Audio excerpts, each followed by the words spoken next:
شعبہ ہے، وَهُوَ بَابٌ فِي التَّمَسُّكِ بِمَا عَلَيْهِ الْجَمَاعَةُ، یعنی مسلمانوں کی جماعت کو مضبوطی سے تھامنا، مسلمانوں کی جماعت کو مضبوطی سے تھامنا۔ اس کا مطلب یہ ہے کہ مسلمان جس طرف چل رہے ہوں انہی مسلمانوں کے ساتھ جڑ کے رہنا، اپنی کسی شاذ رائے پر عمل نہ کرنا، مسلمانوں کی جماعت سے الگ نہ ہونا۔ اللہ تعالی رب العزت کی رحمت مسلمانوں کی جماعت پر ہوتی ہے، اور جب آدمی جماعت سے ہٹ جاتا ہے تو وہ شکار ہو جاتا ہے۔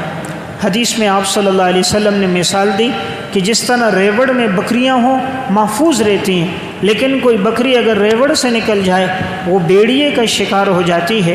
جب تک انسان مسلمانوں کی جماعت سے جڑا رہتا ہے محفوظ ہوتا ہے، جب وہ انفرادی آراء، شخصی آراء اور لوگوں کے مسلک پہ چلنا شروع کر دیتا ہے، دین سے ہٹتا ہے تو بھٹک جاتا ہے۔ اس لیے انسان دیکھے جہاں اکثر لوگ جا رہے ہیں، امت کا اکثر طبقہ جس پر عمل کر رہا ہے اسی کے ساتھ جڑا رہے اور قرآن و سنت کی رسی کو مضبوطی سے تھام کر رکھے۔ اللہ تعالیٰ نے ہدایت قرآن اور سنت ہی میں رکھی ہے۔ رسول اللہ صلی اللہ علیہ وسلم نے بھی ارشاد فرمایا وَاعْتَصِمُوا بِحَبْلِ اللَّهِ جَمِيعًا وَلَا تَفَرَّقُوا، تم مضبوطی کے ساتھ پکڑو اللہ کی رسی کو اور تم آپس میں جدا جدا نہ ہو۔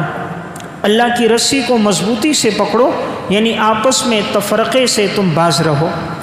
رسول اللہ صلی اللہ علیہ وسلم نے ارشاد فرمایا ان اللہ یرضی لکم ثلاثا ویکرہ لہم ثلاثا، اللہ تعالیٰ 3 باتیں تمہارے لیے پسند کرتا ہے اور 3 باتیں اللہ کو تم سے ناپسند ہیں۔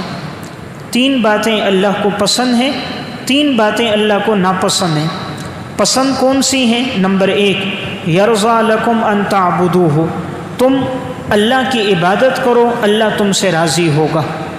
نمبر 2 ولا تشرکوا بہ شیئا، تم اللہ کے ساتھ کسی کو شریک نہ ٹھہراؤ۔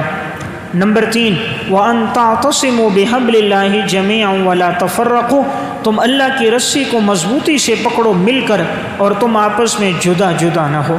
یہ 3 باتیں اللہ کو پسند ہیں۔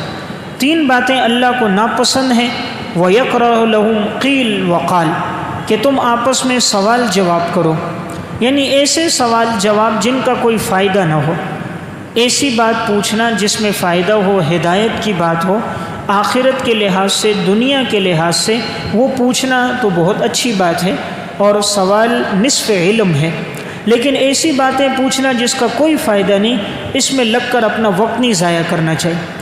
جیسے بعض لوگ پوچھتے ہیں ابراہیم علیہ السلام نے جب دمبا ذبح کیا اس کا گوشت کس نے کھایا، وہ کھال کس کو دی، اس دمبے کے سنگ کہاں لگائے گئے، نوح علیہ السلام نے جو کشتی بنائی اس کشتی میں کون سی لکڑیاں استعمال کی گئیں، موسیٰ علیہ السلام کے پاس جو لاٹھی تھی وہ کس درخت کی وہ لاٹھی بنی ہوئی تھی اور وہ درخت کون سا تھا۔ اب یہ وہ باتیں ہیں جن کا کوئی فائدہ نہیں۔ یا کوئی اس میں زندگی گزارتا ہے، حجاج بن یوسف یہ ظالم تھا تو اس کی زندگی کیسے گزری، اللہ اس کے ساتھ کیا معاملہ کرے گا کیا نہیں کرے گا، ان چیزوں کے پیچھے پڑنے کی ہمیں ضرورت نہیں۔ انسان ان چیزوں کے بارے میں پوچھے جس کے بارے میں اس سے سوال ہوگا، قبر میں حشر میں جو سوال ہوگا ان چیزوں کا سوال کرے۔ آج لوگ وہ چیزیں پوچھتے ہیں جس پر عمل نہیں کرنا ہوتا، عمل کرنے والی چیزیں نہیں پوچھیں گے۔ کوئی یہ نہیں پوچھے گا تہجد کی کتنی رکعتیں پڑھوں، کس وقت اٹھ کر تہجد پڑھوں، اشراق کی نماز کب ہوتی ہے، چاش کی نماز کا کتنا وقت ہے، تلاوت کا کیا معمول بناؤں، دن میں کون کون سے اذکار کروں، حضور کی سنتیں اپنی زندگی میں کیسے لے کر آؤں، اپنے کاروبار کو شریعت کے مطابق کیسے کروں، اپنے آپ کو غلط محفلوں سے کیسے بچاؤں، یہ نہیں پوچھیں گے۔ ہمیشہ وہ چیز پوچھی جاتی ہے عموماً جس میں عمل نہیں کرنا ہوتا، بس لوگ دلچسپی کے لیے اس کے پیچھے لگ جاتے ہیں۔ تو آپ صلی اللہ علیہ وسلم نے فرمایا یہ اللہ کو ناپسند ہے، تم قیل قال میں اپنی زندگی گزار دو۔ نمبر 2 وکثرت السؤال، زیادہ سوال کرنا اللہ کو ناپسند ہے۔ کام کی بات پوچھی جائے اور بات سے بات نکل گئی جی فلاں چیز اس کا فائدہ نہیں، جو چیز زندگی میں فائدہ دے اس کے بارے میں پوچھیں، جس کے بارے میں آخرت میں سوال ہوگا اس کے بارے میں پوچھا جائے۔ نمبر 3 وَإِضَاعَةَ الْمَالِ، مال کو ضائع کرنا یہ اللہ کو ناپسند ہے۔ تو گویا مال اللہ کی طرف سے ایک نعمت ہے، اس نعمت کا تقاضا یہ کہ انسان اس کو صحیح مصرف پہ خرچ کرے۔ اگر وہ غلط استعمال کرتا ہے تو اللہ تعالیٰ کو ایسا آدمی ناپسند ہے۔ رسول اللہ صلی اللہ علیہ وسلم نے ارشاد فرمایا، فمن فارق الجماعت قید شبر فقد خلع ربقۃ الاسلام، جو جماعت سے جدا ہوا ایک بالش برابر، گویا اس نے اسلام کا پٹا من عنقہ ہی اپنی گردن سے نکال دیا، الا ان یرجع، مگر یہ کہ وہ لوٹ آئے۔ یعنی مسلمانوں کی جماعت کے ساتھ جڑ کے رہو، جو ان سے ہٹ کر چلتا ہے تو گویا وہ اپنی گردن سے اسلام کا پٹا نکال دیتا ہے، الا یہ کہ وہ دوبارہ لوٹ کر آئے۔ تو جہاں مسلمانوں کی اکثریت جس پر عمل کر رہی ہے اسی پہ چلنا چاہیے۔ کسی شخصی بات، شخصی آرا، یا میں یہ سمجھتا ہوں، میری یہ رائے ہے، جیسے آج کل بہت سے لوگ سطحی مطالعہ کر لیتے ہیں، چند اردو کی کتابیں پڑھ لیتے ہیں، لغت دیکھ لیتے ہیں، پھر وہ دین میں اپنی رائے دینا شروع کر دیتے ہیں کہ میں یہ سمجھتا ہوں، میری یہ رائے ہے۔ 60 سال کی عمر میں لٹیر ہو گیا، اب سرکار اس کو نہیں رکھتا کہ اب اس کا حافظہ کمزور ہے، اب یہ آرام کرے، اور پھر 60 سال کی عمر میں انسان قرآن کی تفسیر لکھنا شروع کر رہا ہے، اور وہ بھی لغت دیکھ کر، تو خود بھی معنی نہیں سمجھتا، بھٹکتا ہے، اور آنے والے لوگوں کے بھی بھٹکنے کے گمراہی کا ذریعہ بنتا ہے۔ اس لیے جب تک علم میں پختگی نہ ہو، ماہرین فن سے حاصل نہ کیا ہو، اچھے اساتذہ کے سامنے زانوِ تلمس طے نہ کیا ہو، انسان دین کے اندر اپنی رائے نہ دے۔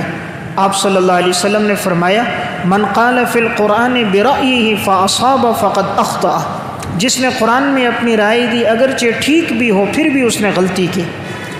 اپنی رائے سے اگر کوئی بات ٹھیک بھی کر رہا ہے پھر بھی اس نے غلطی کی، یعنی اس نے راستہ ٹھیک نہیں استعمال کیا۔ اپنی رائے نہیں استعمال کرنی۔ دین وہ ہے جو سلف سے پہنچا ہے، اللہ اور اللہ کے رسول نے، صحابہ اور سلف نے جو دین کو سمجھا ہے وہی دین ہے۔ ہماری عقل ناقص ہے، ہمارا علم اور تقوی کمزور ہے، اور ہم رزق حلال سے دور ہیں، نیک لوگوں کی صحبتیں ہمیں کم ملی ہیں، دور نبوت سے ہم دور ہیں۔ تو ان سلف نے جو دین کا معنی سمجھا وہی دین کا معنی اللہ کے ہاں قبول ہے، انہی کے ساتھ انسان جڑ کے رہے۔ اسی لیے بات یہ آ رہی ہے کہ جماعت سے انسان الگ نہ ہو۔ نبی اکرم صلی اللہ علیہ وسلم نے ارشاد فرمایا، من خرج من الطاعت وفارق الجماع، جو جماعت سے الگ ہوا، فمات علی ذلک فہی میتۃ جاہلیۃ، اسے اگر موت آ گئی گویا اسے جاہلیت پر موت آئی۔ جیسے جاہلیت میں اگر کوئی مرے تو اس کی موت بڑی خوفناک ہے، اس طرح اگر کوئی آدمی جماعت سے الگ ہو کر مرتا ہے تو اس کی موت جاہلیت کی مانند ہے۔ تو خلاصہ کلام یہ ہے کہ انسان جماعت کے ساتھ جڑ کر رہے، اور کسی انسان کی شخصی بات کو نہ لے جو دین سے ہٹ کر ہو، قرآن و سنت کی باتوں کو لیا جائے، اور جہاں مسلمانوں کی جماعت چل رہی ہے وہ حق پر ہے۔ مسلمان اجتماعی حیثیت سے کبھی گمراہی پہ جمع نہیں ہوں گے۔ آپ نے فرمایا، ان اللہ لا یجمع امتی علی ضلالۃ، اللہ میری امت کو گمراہی پہ جمع نہیں کرے گا۔ ایسا نہیں ہو سکتا ساری امت غلط کام پہ جمع ہو جائے۔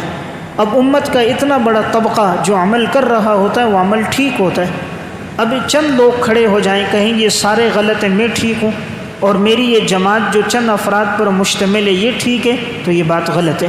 اتنے سارے لوگ جو ان سے زیادہ علم والے، تقوی والے، وہ سب غلط نہیں ہو سکتے۔ اب اتنے بڑے بڑے مدارس والے، مدارس کے محدثین اور شیخ الحدیث جن کی ساری زندگیاں دین میں گزر رہی ہیں، اور لاکھوں کروڑوں انسان عمل کر رہے ہیں، اب کوئی ان کو ناحق کہے؟